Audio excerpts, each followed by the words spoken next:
ఓం నమ శివాయ. ఈరోజైతే మనం ఒక అద్భుతమైన టెంపుల్కి అయితే వచ్చామన్నమాట.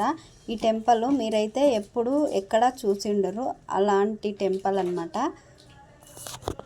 ఈ టెంపుల్ మనకి తమిళనాడు హొసూర్లో ఉంటుంది. ఇప్పుడు చూస్తున్నది మనము ఒక కొండ అన్నమాట. కన్నడలో వృషభాచల బెట్ట అని అంటారు ఈ కొండని. మనం ఇప్పుడు కొండపైకి వెళ్తున్నాము. ఈ కొండ దూరం నుంచి చూస్తే నంది ఆకారంలో కనపడుతుందంట. అందుకోసమే వృషభాచల బెట్ట అని అంటారు. ఇక్కడ కొండపైన మనకి చంద్రచూడేశ్వర స్వామిగా మనకి ఆ స్వామి దర్శనమిస్తారు.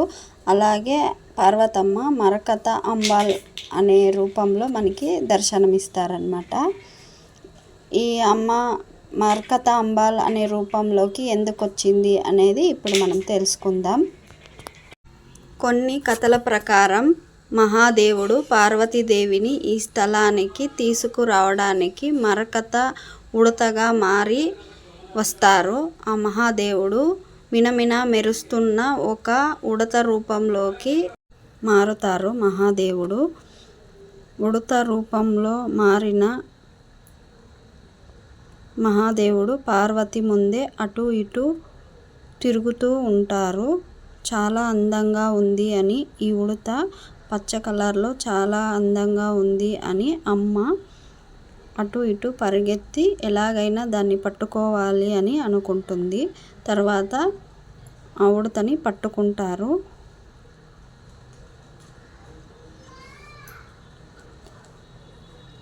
అలా పట్టుకున్న తర్వాత స్వర్ణకాంతిగా ఉన్న పార్వతీదేవి గ్రీన్ కలర్లోకి మారిపోతుంది, అంటే పచ్చ కలర్లోకి మారిపోతుందంట.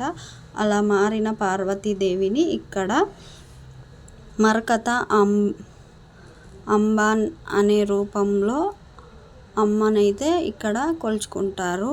అలాగే మహాదేవుడు చంద్రచూడేశ్వర స్వామిగా ఇక్కడ మనకి దర్శనమిస్తారు. లింగం పైన చంద్రుడు రూపంతో మనకి దర్శనమిస్తారనమాట మహాదేవుడు. ఇది ఎక్కడ ఉంటుందంటే హొసూర్ పక్కనున్న అన్యమన్న కోనేరులో. అమ్మ ఇప్పటికీ మరకత రూపంలో తిరుగుతూ ఉంటుంది అని ఇక్కడ చెప్తారు. మేము వెళ్ళినప్పుడు కోనేరులో నీళ్లు తక్కువగా ఉన్నాయి, మేము అటువైపు వెళ్ళలేదు. కాబట్టి మీరు ఎవరైనా వెళ్ళినప్పుడు తప్పకుండా చూడండి. ఇది లోపల గర్భగుడి లోపల అన్నమాట.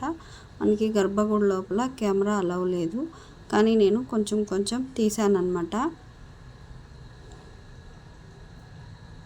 మీరు కూడా చూసి స్వామివారిని దర్శనం చేసుకోండి. మాకైతే చాలా బాగా దర్శనం అయ్యింది.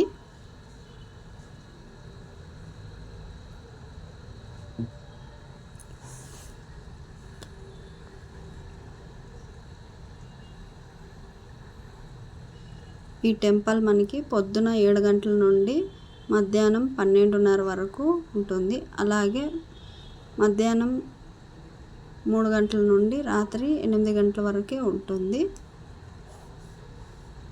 మీకేమైనా వెళ్ళాలి అని అనుకుంటే ఈ గూగుల్లో సెర్చ్ చేస్తే వీళ్ళ ఫోన్ నంబర్స్ వస్తాయి. ఆ నంబర్ తీసుకొని ఫోన్ చేస్తే వాళ్ళు చెప్తారు టైమింగ్స్ ఎలా ఏమి అని. నాకు తెలిసి మన తెలుగు వాళ్ళకి ఎవరికి తెలియదు ఈ టెంపుల్ అని అనుకుంటున్నాను. తప్పకుండా వెళ్ళండి. ఇక్కడ దగ్గరలో ఉన్న వాళ్ళైతే చాలా మహిమ గల టెంపుల్.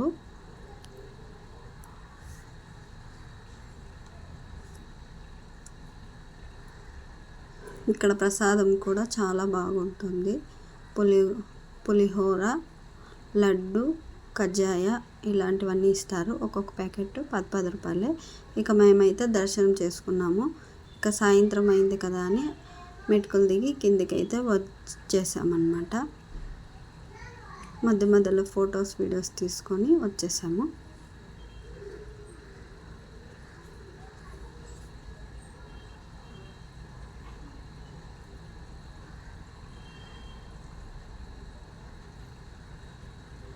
చూడండి, సూర్యుడు మునిగే టైం అన్నమాట.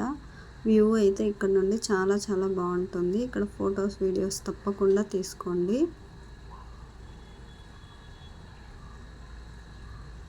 అలాగే నేను చెప్పిన ఇన్ఫర్మేషన్ మీకు ఏమాత్రమూ నచ్చినట్లయితే ప్లీజ్ నా ఛానల్ సబ్స్క్రైబ్ చేసుకోండి. కుమారి రంగా సబ్స్క్రైబ్.